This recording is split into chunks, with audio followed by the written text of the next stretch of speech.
Welcome, Scorpio. This is Regina from Pacific Tarot, getting ready to do a spring equinox reading for you. I'm not. I am always inspired by what's happening in the sky, but this really is an opportunity for spirit to come through. It so happens that we are in the spring equinox, and Mercury is moving direct. There are many other phenomenal occurrences, but let's start there. The beginning of the astrological new year in Aries, and I pulled for you from the energy archaeology the vulnerability card, and I was immediately struck that I believe I pulled this for you last week. I'm not positive, but because of my curiosity around where this energy is being held in the body, I'm going to read a little bit more from the guidebook than I often do. And the sternum is the part, the bone in the body that is being pointed to, described. So when this energy is in balance, the key words are softness and gentleness. And I'm going to read literally the energy first. The sternum is the landscape for your vulnerability. It is a storage bone that collects and buries all of your deepest hurts, heart hurts, the things that make you want to slip on a mask, always know the outcome, control your future, and protect yourself from hurt that may come, hurt you can't see, hurt that cuts the deepest. The energy of the sternum is informed by the flow of your ribs, where your inner child is holding in the shoulder blades. The sternum transmutes stored energy through opening in the collarbones and restores flow to the ribs by cleansing, washing away, and releasing what has been held back. The sternum has a close relationship to the heart chakra and is not meant to hold on to these deep wounds. It's meant to heal them, compose them into beauty, and create a wonderland of softness where before there were only sharp edges and barren rock. So that's a description of the skeletal energy pathway. I'm going to read from the wisdom now. Vulnerability is called a strength by some and a weakness by others. Consider this. It is neither. It doesn't have to be dressed up as a strength for it to be valuable, nor does it need to be a weakness for relevancy. Vulnerability is simply a state of being, a way of meeting the world and other people without protection and armor, without hiding and manipulating, without having to cut yourself open and bleed your truth for all to see. Many people walk around with this bone so tightly held that they can't see their heart essence slipping away, fading into oblivion. And what's mirrored back is a world that is also missing its heart essence. But you have the ability to create a world within worlds where you can lie down within this bone of your body and practice softness, first with yourself, then flowing, flooding it out to the world around you. Vulnerability is softness. It's your humanity. And it is a gift that you first must give to yourself. This is coupled with indecision. I use my intuition in all aspects of my life.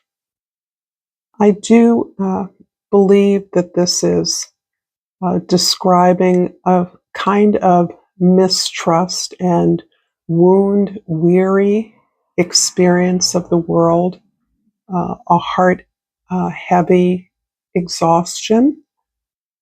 Because for many of you, this sense of openness and trust is difficult for you to withhold, particularly if you have a particular creative gift or talent or skill set that is compulsive, that is irrepressible, so that you are always beating up against what feels like an environment where you question the motives of others.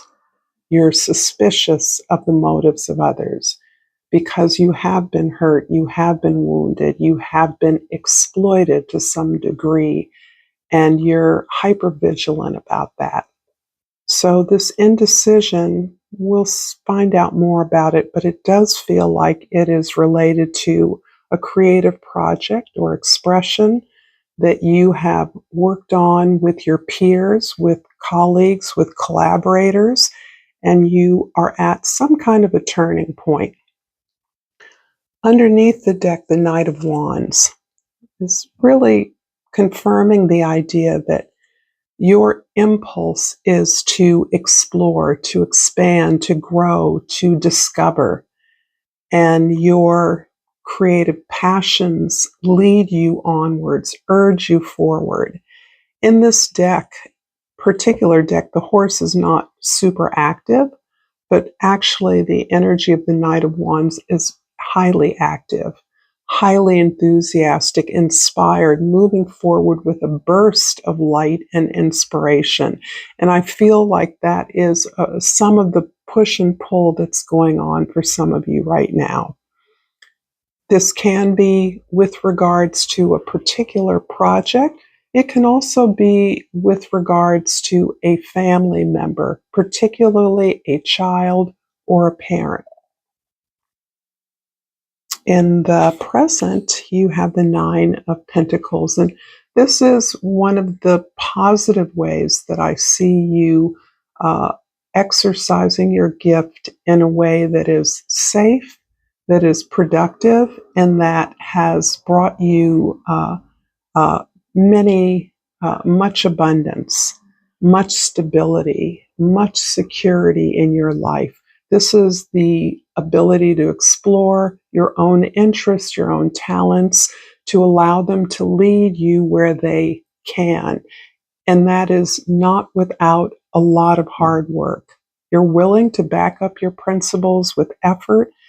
And when you do that, you have been well rewarded. However, there is a desire to stand on your principles from this place of independence.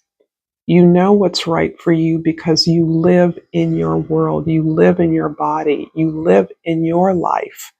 You don't depend on others for direction, and they don't, in general, depend on you. However, you may be an example to someone, as I mentioned earlier, a child, a student body, an audience, that you are modeling some kind of authentic and integrated lifestyle on their behalf. In the past, the Temperance card. This is really describing the longer view of your journey, your healing journey. And this is begging the development of your patience. This is a difficult thing to ask for in this particular social moment, because I believe for many of you, you have done the work. You have been here before. You've been in a place where the world requires some urgent action on your part. And understanding how to leverage that in the most effective way, in a way that is authentic to you, that isn't about telling someone else to do, but allows you to offer your service, your guidance, your advisement, your wisdom, your resources to others, is what's important. And this has come through a long process of living a life, as most of us have, full of challenges and opportunities that you've had to navigate. Very clear that you are a human being that is prone to error, misjudgment, misunderstandings, and yet you have to recover from those with as much grace and equanimity as possible. This is a lifetime journey. And in the future, 2 cards, a 9 and a 10, that's a good thing. The 9 of Swords and the 10 of Pentacles. So I'm really seeing this Nine of Swords, this experience of suffering, identifying pain.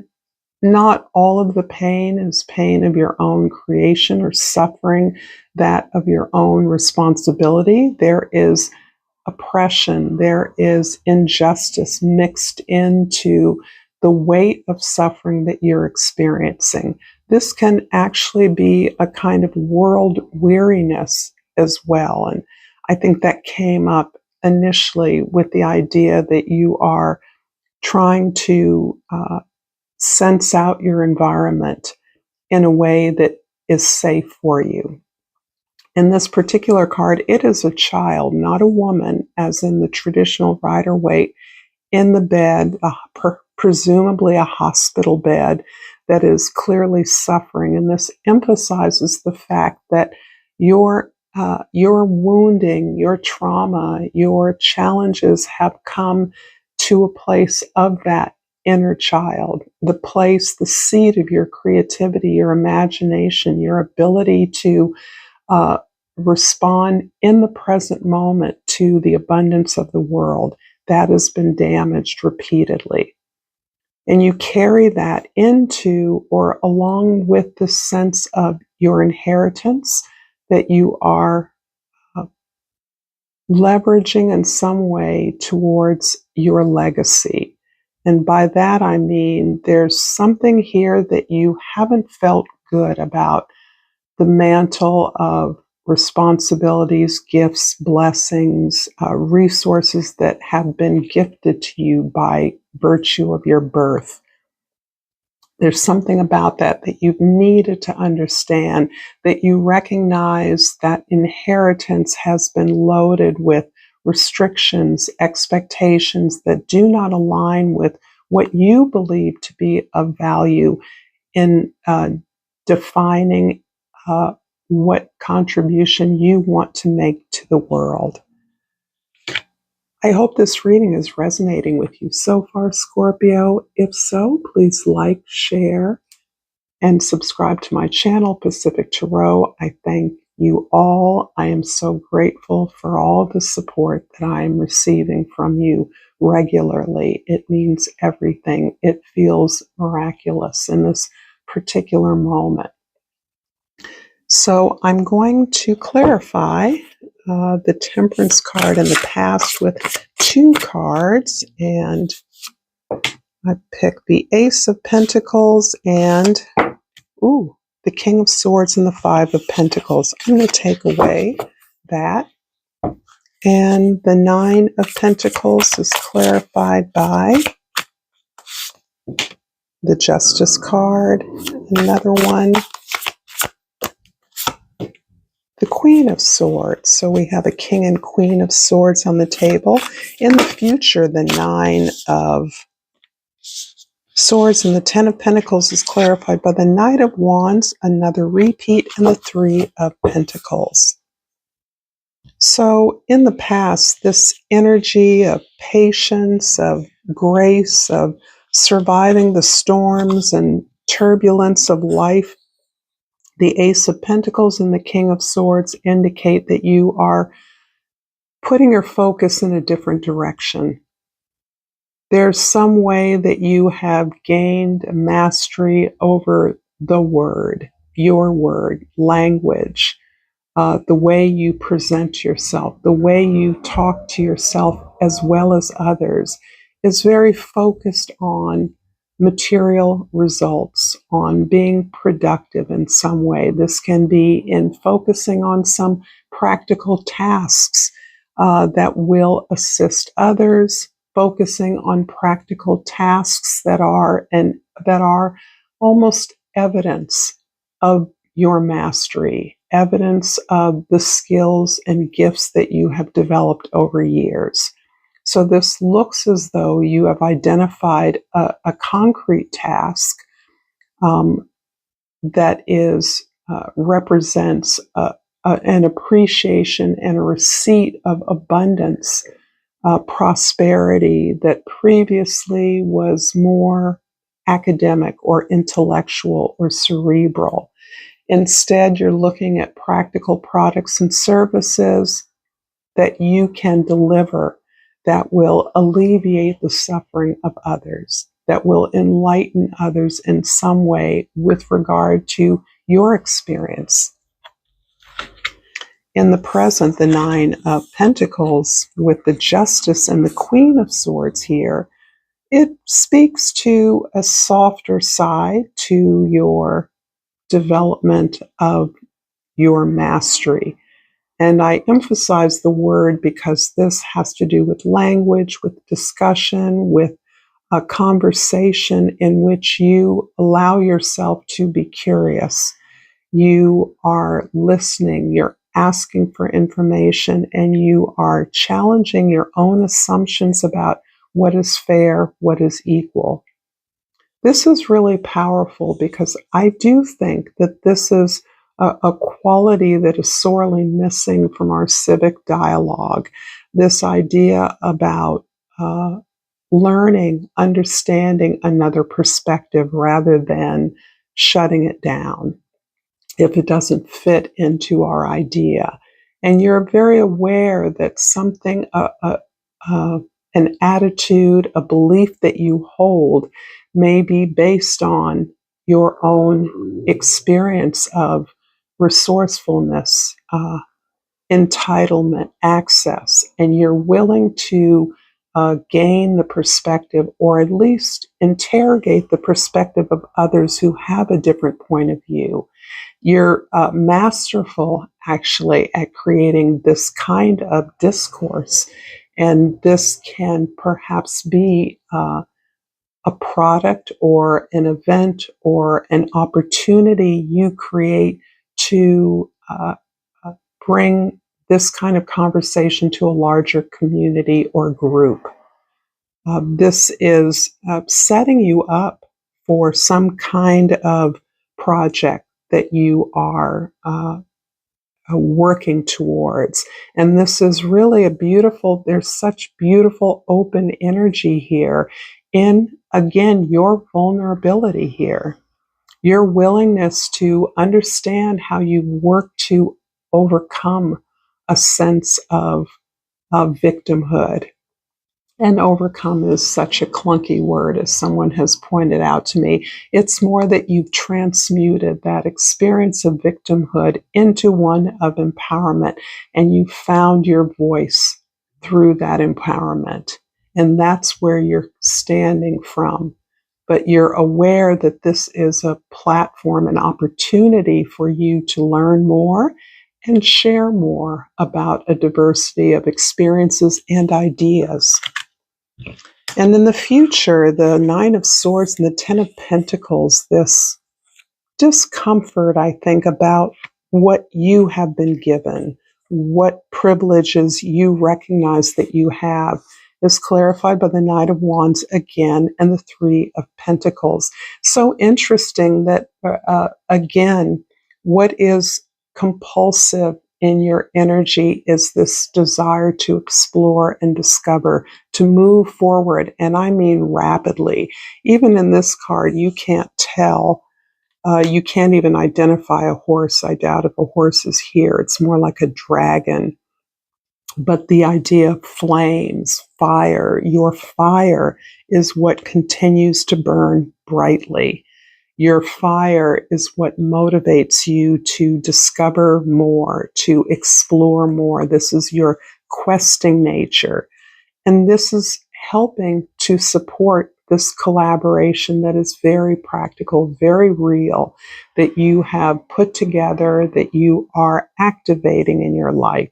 This, I almost said legitimate, but it's an extension of this conversation that you're having about the experience of the truth of others, the justice or injustice of others' experiences.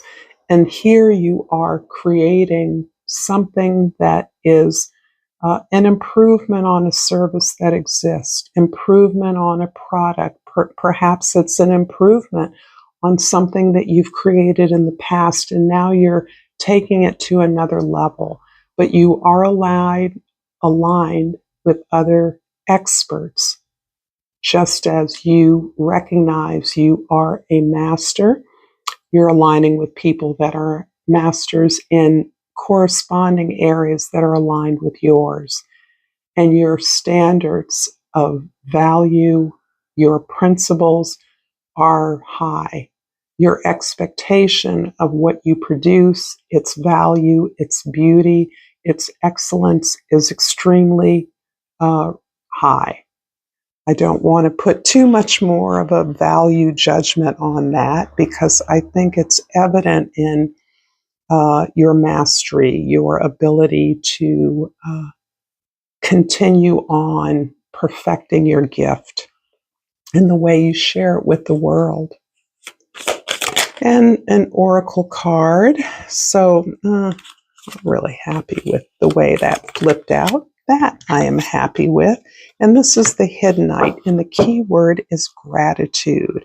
I am grateful, and this loving energy fills every cell of my body. This is really powerful. I hope this has been helpful to you, Scorpio. Until next time, namaste.